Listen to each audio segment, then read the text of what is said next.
Cool, and we are live. Right now, Charles, I'm like, that phrase that I just said that none of you will know because I said it private.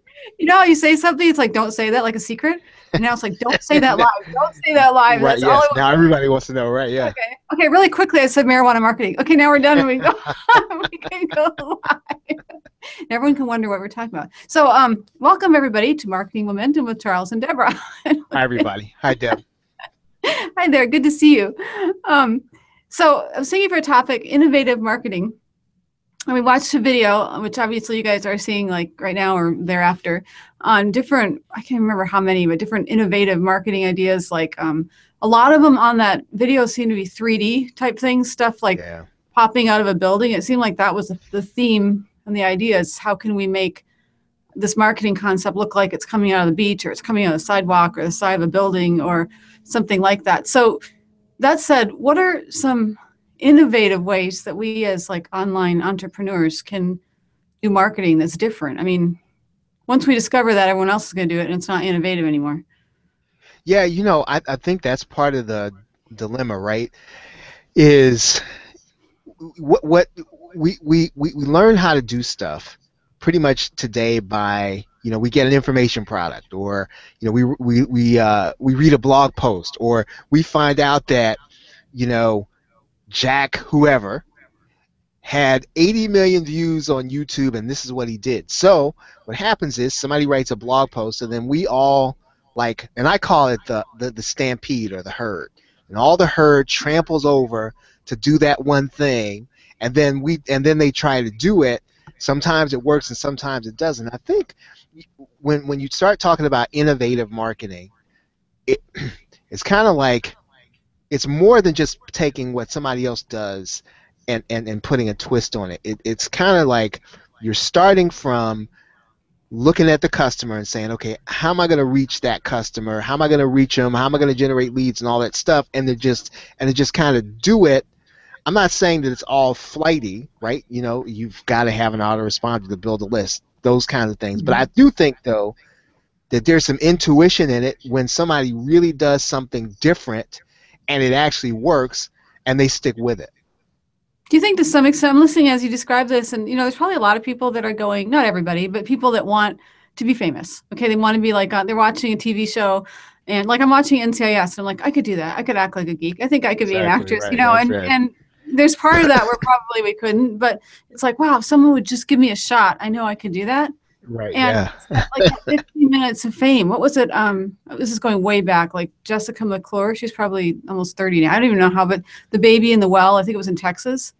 And think about this is 15 minutes of fame. Probably 15 minutes of fame the parents didn't want with their baby falling down a Right. well and the Right. baby was Yep. okay. Yep. And that's great. But you think about these things that just happen and the news happens to be there. They just happen. And I feel like innovative marketing to some extent, because you're either copying what someone else did, which doesn't have the same allure as when they did it first, or you're just hitting on something at the right time and just happening to get something that really works well, and it will work that one time, but it won't work as well. It's kind of like copy machine where the third and fourth generation are not quite as good as the first. Right.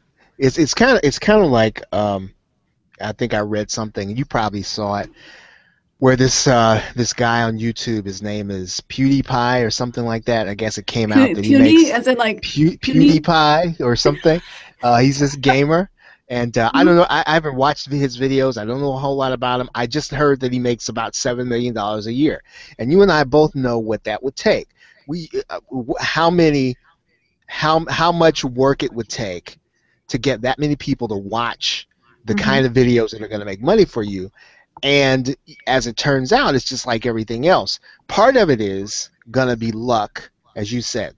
There's this intersection of everybody's interested in this, and you just happen to be there. But at the same time, though, that happening to be there probably starts, and with him, it started out when nobody was thinking about doing that stuff. Nobody was thinking about making videos about games, and so in some ways, I think it's the passion part, right? He's passionate about it, but it's kind of like the passion kind of backed up by being there every day. And so when it comes to marketing, it seems as if a company sort of like, or some they develop these disciplines and they kind of believe something, right? They believe something and they just kind of stick with it, and they're there when the trend hits, or they're there when the popularity hits, or they're there when the camera crew hits. And when it comes back to us, you know, a lot of things work in marketing. It's just, will we stick with them long enough to figure out how we can make them work? I think that's a really big one as far as sticking with it. I know sometimes like I do Twitter chats and there might not be that many people there, and yet, and I was even talking to Michael about this. I'm not here to list my whole resume, but there's some successful Twitter chats out there that I actually started, but I want to be benevolent, so I wasn't trying to take credit for it. And I'm not even going to do it now, but there's like two or three out there that I started and actually like behind the scenes was running. But yet, you look at it and go, okay, should I keep doing this? Should I stop? But I keep Right. keep coming back to what we've discussed, Charles, like consistency, consistency. And even when I look at podcasts and I'll see some like, oh wow, we're really big and we have 6 podcasts. And no offense, I congratulate you for having 6 podcasts. But I'll go look and how this is a big bang because it's a big new thing. Or people say, wow, I'm featured on iTunes. And it's like, well, I hate to break it to you, but you actually get featured on iTunes as soon as you add a podcast there. Right, You're right, featured for a right. certain amount of time. But then I'll go back and I'll look at how many podcasts I've lined up. It's like, hey, that's a fair number of podcasts that, I can qualify as a podcaster. And I think that's something that we forget sometimes. We get so stuck and so tired that it's like, should I stop? But you just keep on keeping on. Yeah, I guess there are a couple of things, right? It's the first thing is, as you said, sticking with it long enough. The other thing is the focus part. And a lot of us are doing, we're probably on average, right? People in this audience, internet marketers in general, we probably average about 5 different things that we're trying to do at the very same time. Yeah. And, and so what happens is, I mean, you're doing, I mean, you're like, you know, and so because of that, it's the one thing that really could really happen. It's not that it's not good, it's just not good as it could be. And some of that, honestly, right, is impacted by, I think, this shift in the way that people are making money now, right? Because some people have to string together 3, 4, 5 different things in order to kind of put together what they view as a nut to cover whatever income they have. But at the same time, though, there is that lack of focus, and I said something kind of bright looks good, and all of us kind of look at it kind of like, as you said, I could do that, right? Yeah, I could do that. I'm as funny as he is, and so, and you're thinking, yeah, I'm just gonna try it, and I think it happens to everybody who's been in this game any length of time. We try these little things, and I think they distract us from the good work that we can do that can grow into that thing if we focus. Kind of like the shiny new toy. And I try not to do that, but it is tempting. It's like, oh yeah, let me go try this, but don't drop everything else while you're just looking at the shiny new toy that may or may not work. Right, right. And then there are people who will try it, who will entice you, and I think people do it in a good nature, right? Because if someone says, I made it and I did this, what I'm finding is that a lot of folks, right? It's no accident, right? It's not an accident when somebody comes and they say, I made it doing this one thing, even if they used a method to get there. It's typically all that other stuff that led up to them discovering the method. Oh, I see what you're saying. So maybe they actually honestly miss that there were some other components that played into it. So they're thinking it's just these steps that I did. You can repeat these and it'll work for you. I had that with when we were doing hosting. This was several years ago, and this is back when it actually. Okay, I'm going to date myself. It cost money to make long distance phone calls, and people weren't using cell phones, and even that. I mean, this was a while ago. But the when Excel Communications before they became Vartech. And I had a bunch of Excel reps that were using our hosting service. And all I did was I put together, it wasn't even a site builder, I just put together basically a site that would sell the product for them. So people would come pay me for the site. And because I'm a developer, I made a way so that I could replicate these sites very fast. So I didn't have to build each one. on the back end. So this is nothing overly sophisticated. This is really, I mean, we're talking like basically 1990s type technology, but in one day we made $3,000. Now that might not be that much nowadays, but at the time, if you can get the dating, it was like, Sure. oh my goodness, we made $3,000. This is like awesome. And they Right. got like 6 month, subscriptions as far as hosting, and they're pre-made sites, so there's no maintenance on it or anything. There's just minor updates if someone changed name or something like that. But do you think we could do that again? No, because shortly after was when the free long distance came in, or that was Right. actually the service they were offering. But after that, everybody had free long distance, so the market changed, and we couldn't repeat that. And we realized that was all about timing. If we'd waited a week, that wouldn't have been there. It was all about timing. That day, we got it done and made that money. Yeah. Yeah. And you and I know a good friend of mine. You and I both know, and this guy is a phenomenal affiliate marketer, Are right? we And talking about the and one that he is so charming? Like, right. Yeah. Yeah. And so I'll you buy know anything. Just yeah. And so I find people who if they compare themselves to him in terms of what he's able to do. Now he's able to teach people that if they compare themselves to him, it's kind of like I know this guy personally, and this guy has been doing this since 2006, and it's now 2016. So everything that goes into what's now is everything he learned all the way going back to 2006. And so part of that is, I think, the scary part for I think all marketers is trying to connect with the thing that you could really be successful in, and then taking that, and then when I say connecting with the thing you could be successful in is kind of like the area, I guess, where you're unique, where you've got some skill, where you've got something that people actually want, that you're willing to put out there, and then just kind of take it as far as it can go, and be willing to wait until you get paid, right? That's a scary it's place a to tough. be Yep. with that one thing, because I think all of us, just being real, we protect that. See, because as long as we don't put it out there, then we can't fail at it. So we Hmm. kind of hold it, thinking, okay, I'm going to put that out there at some point, but we never put it out there, and so sometimes we'll do the safe stuff, or we'll do the stuff that'll kind of generate stuff. But this one thing is the thing, right? It is the thing. It's kind of like, and the people that, to a person, it's like the folks who kind of just put that one thing out there, and they take the risk of looking stupid, of failing, of having it not work, and like fail spectacularly, costing them money. Those are the things that end up being the things that end up really working spectacularly. And I think, some of this is impacted. We talked about money. Some of this is impacted by, how much can I afford to lose on this thing before I give up on it, right? Some of it's That's a good impacted by that. point.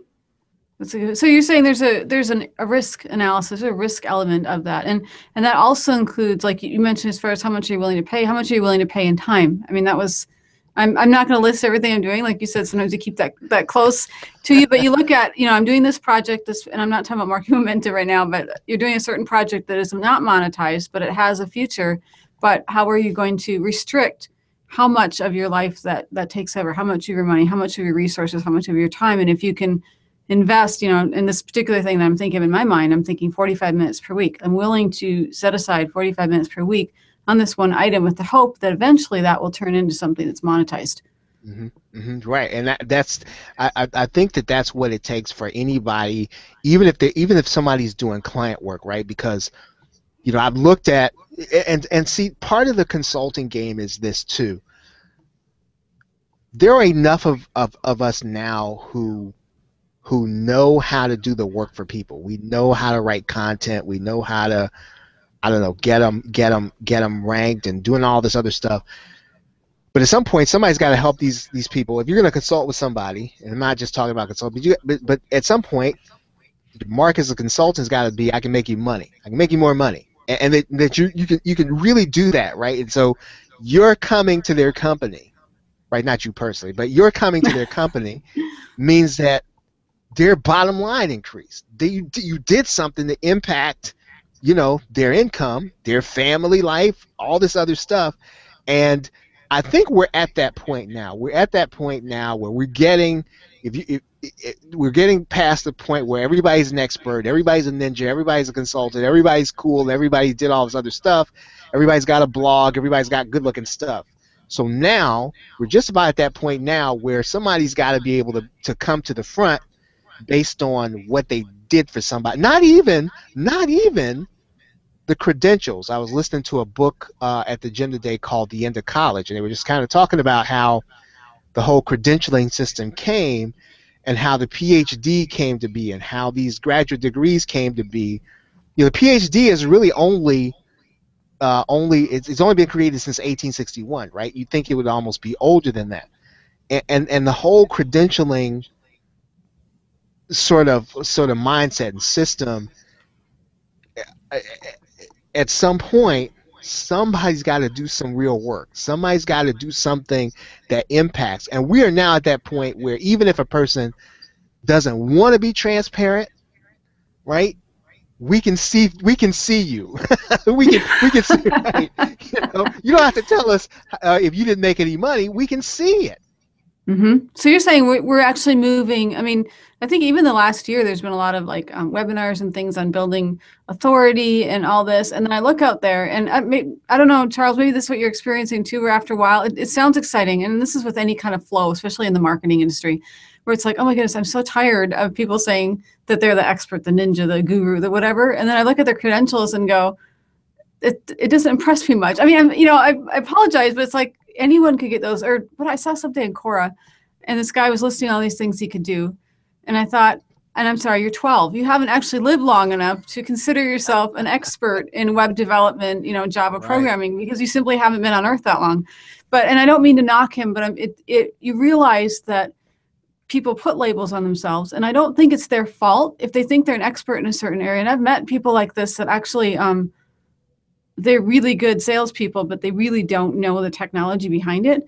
And they'll put themselves out as, oh, I'm an expert in HTML. Who actually advertises that they're an expert in HTML anymore? But anyway, but stick PHP in there. So someone said, I'm an expert in JavaScript or, whatever. And they don't actually realize what that means. And they don't know any better. They just think, well, I can tinker with this, or I can copy and paste some JavaScript, so therefore I'm an expert. Yeah. And I think we're all tiring of this kind of definitionless. I mean, at least a PhD, and some of these do actually have some steps you have to go through to get that label, or like a PMI certification or something. But I think we're getting tired of this whole expert thing. So it sounds like what you're saying is, as an industry, we're moving towards, okay, cut all the labels, cut the crap. I want to see results.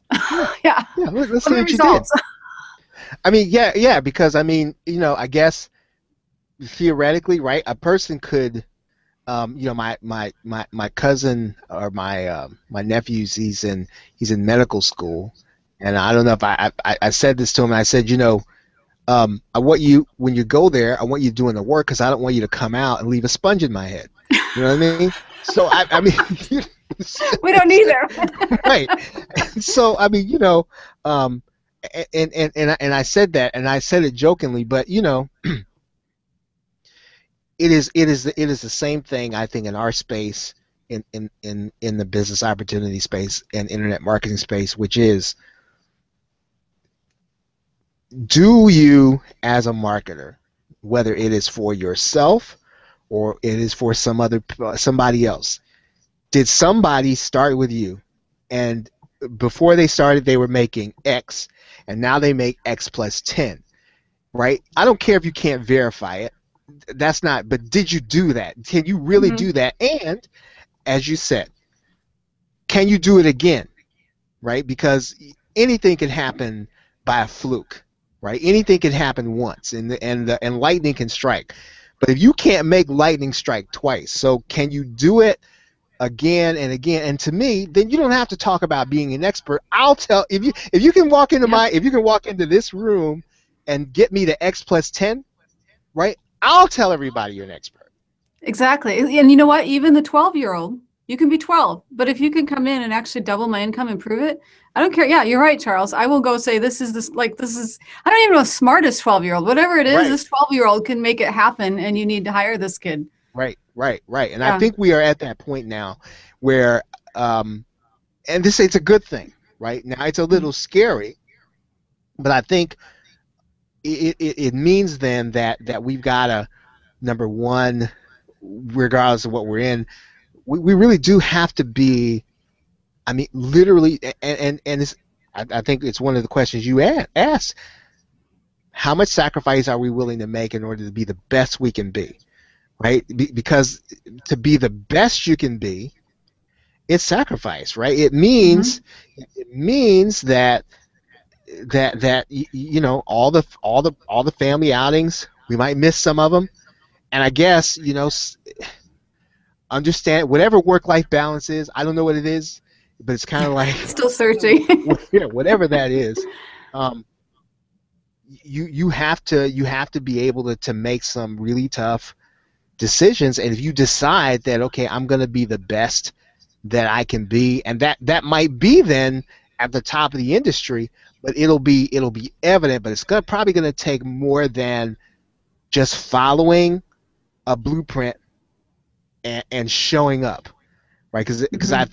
I think this new era is not going to be you show up and you make a lot of money. You can show up and get something, right? You can Hmm. show up and kind of get something to kind of, you know, kind of take care, but that trajectory where you know, you're going to be sitting on the beach, you know, sucking Sipping down my Mai time. Tai, right? Yeah, that's not happening without some sacrifice. Exactly. You know, I was laughing when you were talking about all these different projects that we tend to be involved in, especially as entrepreneurs and internet marketers. And just today, not too long ago, I redid my calendar. I love to do, like, you know, plan out what I'm doing when, and then I never follow it anyway. But it's that project management side. But I had like a different, about five different, you're right, about five different things I'm involved in. And that doesn't include the family life and the whole thing. Right, right, And I had like five different colors. And I calculated about how much time each of those take a week. So, I mean, some of them, they take 20 hours a week. And I start, you know, I tried to carve this out, and I'm thinking, I don't want to start until 10 a.m., you know, so I'm doing this. And pretty soon it's like, right. oh, I can't do 10 a.m. I got to get up at 5 a.m. and I have to work until midnight. And I'm like, okay. Or like even our show here, I like to, after we're done, Charles, I actually like to go decompress. I like to go get a fresh soda. And there's just Right, something I like right, to right. kind of just sit back and chill. I'm doing the calendar. I'm like, you don't have time to decompress after marketing momentum. You have to get started on the next project. You have to work. And I'm looking at this Exactly going, I said to Mike, I said, there's not enough hours in the day to get, right. you know, pretty soon it's on Sunday and we go to church in the morning. So I'm like, well, sorry, you don't have Sunday, Michael. But by the way, you know, as soon as we get home, the second we walk in the door from church, I'm working till It's midnight. right. I'm It's like, time when to do do I something. sleep? Right. Exactly. So it's like, Yeah. all right, that's crazy. Something's got to drop, or that's just unrealistic to not have potty breaks in between the projects. So yeah, that's why I was laughing when you're saying that, because it really put it in perspective for me. And maybe if you guys are listening and that helps you, if you sit down and make a list of the five projects you're doing for your business and assess how much time realistically that you need a week. That includes time where your head's spinning and you're not quite sure what you're doing. So kind of that downtime. Calculate that out and then try to put it on a calendar and see if it fits. And you still have time to say hello to your spouse and kids and sleep. Yeah. And you know, I think it does. I think it can happen. It just takes something different than what most of us are used to. You know, I've been I think I told you I've been watching not so much John Lee Dumas. I've been watching Andrew Warner for a little while, right? You and I have talked about him. You're so And smart. I'm watching NCIS and you're over here watching smart stuff. ah, Oh, but you know, no, Abby, no, no, you know, um, well, now, I found out something. I was kind of on this. I was on this call and I can't remember, but what surprised me is once again, um, you know, he says, well, okay, well, here's the first interview I did in 2008. So when you say, okay, it's 2015, how long has this guy been doing this? And when did he get the 7 years. What do you idea? say? He probably got the idea when nobody was doing video podcasts, Mm-hmm. right? Nobody had that, and it wasn't an idea. It was just, hey, you know what? I want to try to start getting connected to some of these people, and then I want to do this thing, and then the dude just kept doing it, and so you know, again, I mean, man, it's kind of like he stuck with this thing and then allowed it to become the thing that kind of gave him back his time. right? So now, I think that there's this one thing that he has, and it's kind of giving him back his time in order to do and to have the and in order to have the balance. But probably from 2008 until 2013 or 14, there was no balance, Hmm. right? I don't know his wife, I don't know his family or anything like that, but Hopefully from they're still around. right, yes, I'm about to check it out for the wedding band, but I dare say that it comes back to, I think, this deciding on the one thing. Okay, you know what? I know I got these five things I got to do that are gonna that are gonna bring me this stream income. Maybe, you and I, we've got kids, going on toward school and all this other stuff. So this has got to happen. But this I'm gonna build, right? And there's no, and I said there's like no timetable for this. There's no formula for this. It's kind of like you just have to kind of work at it until it's done, and it kind of takes what you give it, and it happens when it happens, but it does have to be at some point. It has to be the one thing you sort of decide on, and I think that's hard too. Which is, I'm gonna commit to this. It's like, I know I got to do these five things. This is like my job over here because that provides. But this is I'm betting the farm on this. Everything else is going on this. This is what I'm betting on. I think that whole vibe is just really hard for people, is to say, again, as long as I don't do this, I can't fail at it, right? Hmm. I can still hold on to it. It can still happen in the future. It can still be a great idea and great insight, as long as I hold on to it and don't put it out there. And then somebody else does it, and you want to say, "But wait, I Right, thought of it right. first." That was And then, mine. but you can't say that because, or you do like what I've done, where you whisper the idea to someone, they go run with it, and you have no claims to the fact that you came up Right. with the idea and gave it to them. So yeah, that's the other thing. I need to, like, keep my mouth shut, except maybe talk to trust you. Wow, a lot to think about. I'm just thinking like a whole blog post on, which we do with the shows anyway, but there's so many different little tidbits. So any of you guys watching this, I suggest, not because I'm being egotistical, although Charles is really great, so I'm going to say that Charles is really great, but Um, rewind this, because there's a lot of points in here that are worth noting for your own life, and getting that work-life balance, and finding that thing that you're going to not wait on but actually do and commit to. And I ended a sentence in a preposition, but anyway. yeah, well, yeah. And if any of you all figure out what work-life balance is, write a book. I'll buy it. Exactly. I was gonna say, let us know. We'll have you as a guest, and you can have like 4 weeks. You can teach us what work-life balance is. Exactly. That's great. Well, thanks you, Charles. This has been a delightful conversation, and I say this every week, and I always enjoy these. I feel inspired, so now I'm going to go decompress. Not that that's a bad thing. my That's, my Mai Tai while I watch NCIS. I guess I'll have to go watch Mixer G. There we go. There we go. Let me know how that is, because it's certainly more I'm academic. Although not watching Mixer G. although I fool myself into saying I'm learning about the scientific process by watching Abby work in the lab on it. Yes. Oh, with that, thanks for tuning in, and we'll see all of you same time, same place next week. Bye bye, everybody. Bye. Bye, Dan.